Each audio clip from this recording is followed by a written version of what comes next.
main topic of this chapter, the age of revolutions 1830 to 1848. Now, conservative regimes. Regimes means a method or system of government, especially one that has not been elected in a fair way, try to consolidate their power. Consolidate means to make the position of power firmer. Liberalism and nationalism came to be increasingly associated with revolutions in many regions of Europe. Now, these revolutions were led by liberal nationalists, which belonged to educated middle class elite, among whom were professors, school teachers, clerks, and members of commercial middle classes. Now, the first July revolution, the first revolution that we are gonna study. The first upheaval took place in France in July 1830. First upheaval means a violent or sudden change was took place in July 1830 in France, where the Bourbon kings who had been restored to power during the conservative reaction after 1815 were overthrown by liberal revolutionaries because they are not conservatives, who installed a constitutional monarchy. Liberals installed a constitutional monarchy with Louis Philippe at its head. And when France sneezes, Metternich once marked that the rest of the Europe catches cold. Means France is that much powerful. The July Revolution sparked an uprising in Brussels, which led to Belgium breaking away from the United Kingdom of Netherlands. Second revolution which we are going to study is Greek War of Independence. It organized nationalist feelings among the educated elite across Europe. Greece had been the part of Ottoman Empire since the 15th century.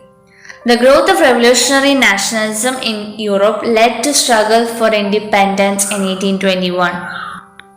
Nationalists in Greece got support from other Greeks living in exile and Western Europeans who had a sympathy for their ancient Greek culture, means their art. Poets and artists praised Greece as the hold of European civilization and mobilized and organized a public opinion to support its struggle against a Muslim empire.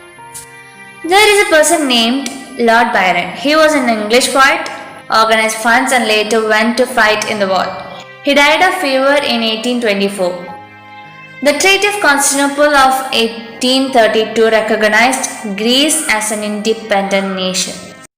So the subtopic, the romantic imagination and national feeling. Now, the development of nationalism did not came only through the wars and terrestrial expansion. There, the culture played an important role in creating the idea of the nation. Like art and poetry, stories and music helped express and shape nationalist feeling. Romanticism means a cultural movement which sought to develop a particular form of nationalist sentiment.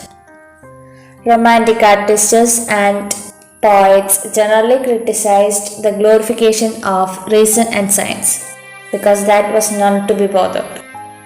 They focus on emotions, intuitions. Intuitions means the feeling or understanding something instantly. And mystical feelings. Mystical connected with spirit, strange and wonderful, like that. The effort was to create a sense of shared collective heritage and a common cultural past as a base of the nation. Romantics such as Johann Gottfried Herder. He is a German philosopher. He claimed that true German culture was to be discovered among the common people. That too, through folk songs, folk poetry and folk dances, that the true spirit of the nation was popularized. They focused on vernacular languages, means the unofficial languages, and this collection of local folklore was just to recover an ancient national spirit. It carried modern nationalist message to large audience who were illiterate, mostly illiterate.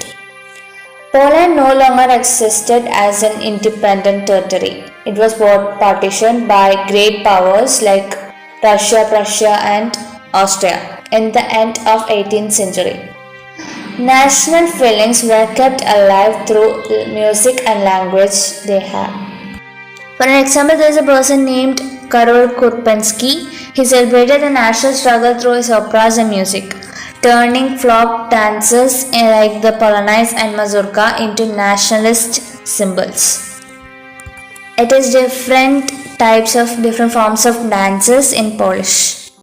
Not only culture, language too played an important role in developing nationalist sentiments.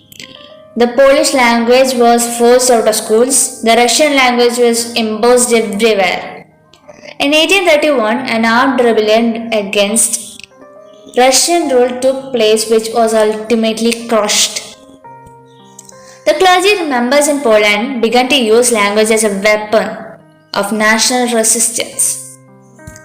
Polish was used for church gatherings and all religious instructions. As a result, large number of priests and bishops were put in jail or sent to Siberia by the Russian authorities as a punishment for their refusal to preach. Preach means give a talk on a religious subject in Russian. The use of Polish came to be seen as a symbol of struggle against Russian dominance. Bye, catch you later.